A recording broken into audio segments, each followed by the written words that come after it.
here at Diana Clark's Perfect Plant, and I am over the moon at the sophisticated aesthetic that her compositions exhibit. She goes around to thrift stores and antique stores and garage sales and will pick up a pot, and then the magic happens because she pairs a perfect succulent with the pot. And look at this. This has got these interesting glazed, kind of irregularly shaped ovals. She's paired it with Kalanchoe lucier, the flapjack plant.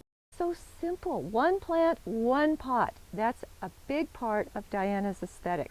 And then she covers the soil with top dressing. Look at the shape of that butterfly with its wings and how she paired it with this Gastorallo green ice. You look at the plant and you think, oh my gosh, it's butterfly shaped.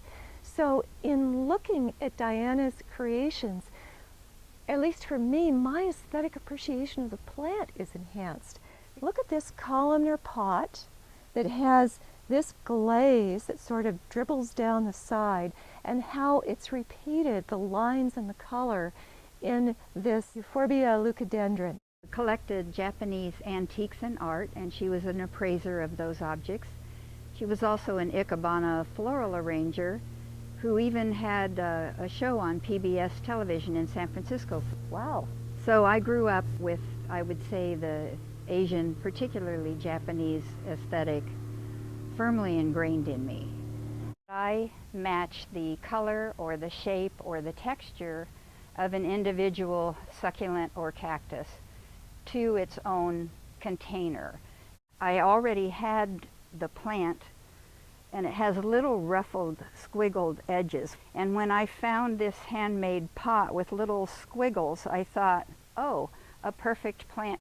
I just love how there's a swirled line on the pot that is repeated in the lines on the plant itself. Who doesn't love a split rock? The edge of it goes in an interesting curve, and so do the plants. I see lots of very, very beautiful plants in containers, but I see this much of the ugly inside edge of the container.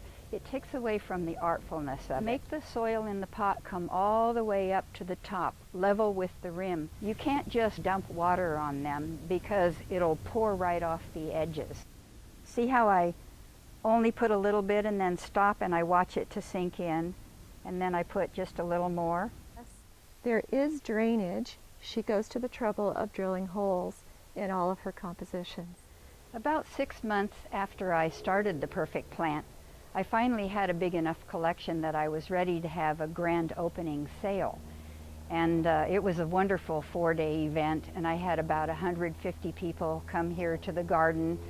And over again, I heard people exclaiming, "These are not plants, these are works of art." And I could hear my mother's voice say to me, "Diana, beautiful objects always look best when elevated." I just love what putting something on a stand will do to it in terms of giving it added importance, making it seem significant, making it seem like the true treasure that it is.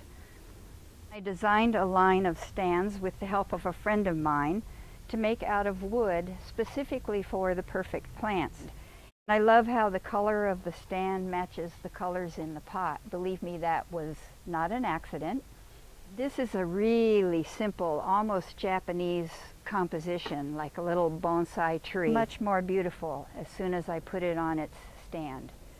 The subtleties of your designs really convey a deeper awareness of beauty. So this is a real treat for me. Oh, thank you.